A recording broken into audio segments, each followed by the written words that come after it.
గిరిజన రైతుల సంక్షేమే ధ్యేయంగా పనిచేస్తాము అంటూ గిరిజన సహకార సంస్థ జీసీసీ చైర్మన్ కిడారి శ్రవణ్ కుమార్ పేర్కొన్నారు. ఆయన ఈస్ట్ పాయింట్ కాలనీలో గల జీసీసీ కార్యాలయంలో సోమవారం చైర్మన్ గా పదవీ బాధ్యతలను చేపట్టారు. అనంతరం ఆయన మీడియాతో మాట్లాడారు.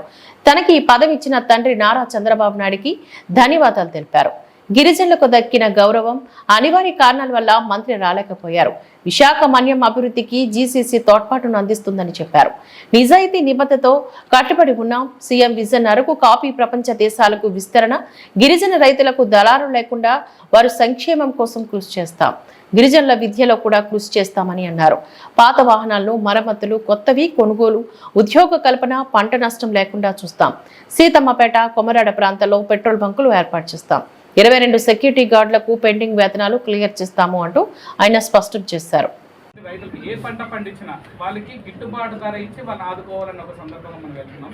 అసలు కాదు, టర్మరిక్ కానీ, పెప్పర్ కానీ, కాఫీ కానీ, లేకపోతే రాజ్మా కానీ, ఈ ప్రొడక్ట్స్ అన్నింటినీ కూడా తీసుకునే కార్యక్రమం చేస్తాం. మీరు అనేటట్టుగా ఇప్పుడు ఏదైతే ప్రాసెసింగ్ యూనిట్స్ ఉంటాయో అవి కంపల్సరీగా పెట్టాల్సిన అవసరం ఉంది. దాన్ని స్టడీ చేస్తున్నాం. తప్పని అనుకున్న బడ్జెట్లో మనం డెఫినెట్గా చేస్తామని చెప్పేసి ఏదైతే జీసీసీకి సంబంధించి అక్కడ ఉన్నటువంటి గోడౌన్స్ ఏవైతే ఉన్నాయో వర్షాలు వచ్చినప్పుడు తడిచిపోవడం వల్ల అక్కడ ఉన్న ప్రోడక్ట్లు తడిచిపోతున్నాయి, దానివల్ల లాస్ అవుతున్నట్టు కూడా ఇప్పటికే వాళ్ళు మాకు కూడా చెప్పడం జరిగింది. దానిపై చర్యలు తీసుకునే అవకాశం ఉంది. తప్పకుండా మేము దాన్ని తీసుకొచ్చి అన్నింటినీ కూడా స్టడీ చేసి లిస్ట్ తయారు చేయమని కూడా మేము మాట్లాడడం జరిగింది. ఇంటి గారు కూడా ఒక ఆర్డర్ పెట్టడం జరిగింది. ఎక్కడెక్కడైతే రిపేర్స్ కావాలో లేకపోతే కొత్త కన్స్ట్రక్ట్ చేయాలో ఆ లిస్ట్ అంతా రెడీ చేయడం జరుగుతుంది. ఇది ఎక్కడ వచ్చిందంటే సమస్య అంతా గత 5 సంవత్సరాల్లో దాని గురించి నాదుడు లేదు.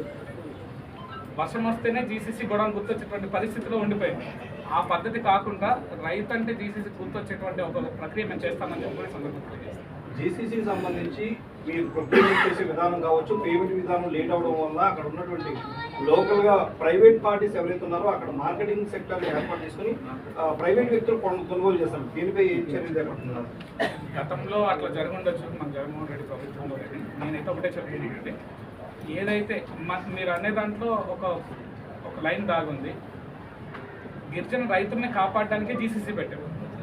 అట్లాంటిది జీసీసీని దాంట్లో భాగంగా ఎవరైతే మధ్య వ్యక్తులు ఉంటారో, ఎవరైతే మిడిల్ మ్యాన్, హెంచ్ మ్యాన్ ఎవరైతే ఉంటారో వాళ్ళని రిమూవ్ చేసేటువంటి ఒక వ్యవస్థ ఏర్పాటు చేయడానికి జీసీసీ పెట్టారు. మళ్ళీ రైతులు వాళ్ళ దగ్గరికి వెళ్ళేటట్టయితే జీసీసీ యొక్క పాడవుతుంది. కాబట్టి తప్పకుండా రైతులు కాపాడడానికే పెట్టాం. రైతులు కాపాడే ప్రథమంగా దాన్ని తీసుకుంటామని చెప్పి ప్రభుత్వం మారినప్పుడల్లా కూడా బీసీసీకి సంబంధించి మిడిల్ మ్యాన్ ఎవరైతే ఉన్నారో వాళ్ళకి అనుకూలమైనటువంటి వాళ్ళు రావడం ప్రభుత్వం అవుననే జరుగుతుంది. ఎవరు సంస్కరణ చేసేవాళ్ళు ఎవరు లేరు, కేవలం స్టేట్మెంట్లు అంటున్నారు. దీన్ని ఈసారైనా సరే సెట్ చేసే అవకాశం ఉంది. తప్పకుండా అండి. మీడియా అందరికీ ఒక్కరికి కాదు అందరికీ నేను తెలియజేస్తున్నాను. Please I request all of you, డెఫినెట్గా దీని మీద మేము స్పందిస్తాం. డెఫినెట్గా దీని మీద మేము యాక్షన్ తీసుకోవడం జరుగుతుంది. మిడిల్ మ్యాన్ వ్యవస్థ అనేది లేకుండా చేయడానికి ఏమైనా ప్రయత్నాలు ఉన్నాయి?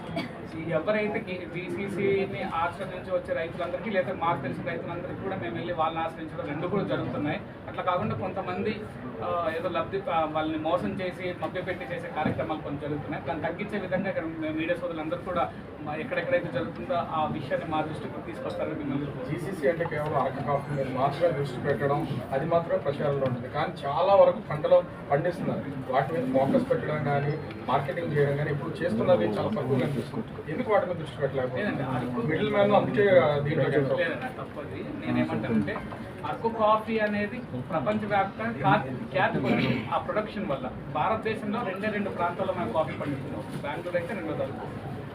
అట్లా కాకుండా మేము జీసీసీలో విపరీతంగా టర్మరిక్ కూడా విపరీతంగా చేస్తున్నాం. దాంట్లో కుర్కిమిన్ వాల్యూ ఏదైతే ఉందో చాలా ఎక్కువ ఉంది. అది క్యాన్సర్ రాకుండా, క్యాన్సర్ సెల్ని చంపడానికి, క్యాన్సర్ రాకుండా అరికట్టడానికి కూడా విపరీతంగా అది హెల్ప్ చేసేటువంటి పరిస్థితి ఉంటుంది. సో ఇట్లాంటి కార్యక్రమం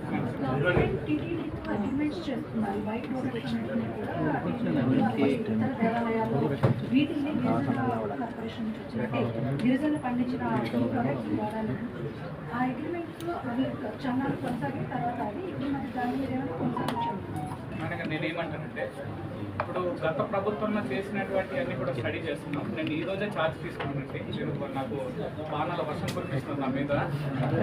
ఏంటంటే మనం మొన్నే చూసి లేదు తప్పకుండా అంటే నేను చెప్పిన దానికి అది ఒక సెంటిమెంటల్ క్వశ్చన్ అండి. ఎందుకంటే మొన్నే చూసాం తిరుపతి లడ్డూలో ఏ విధంగా కల్తీ జరిగిందని.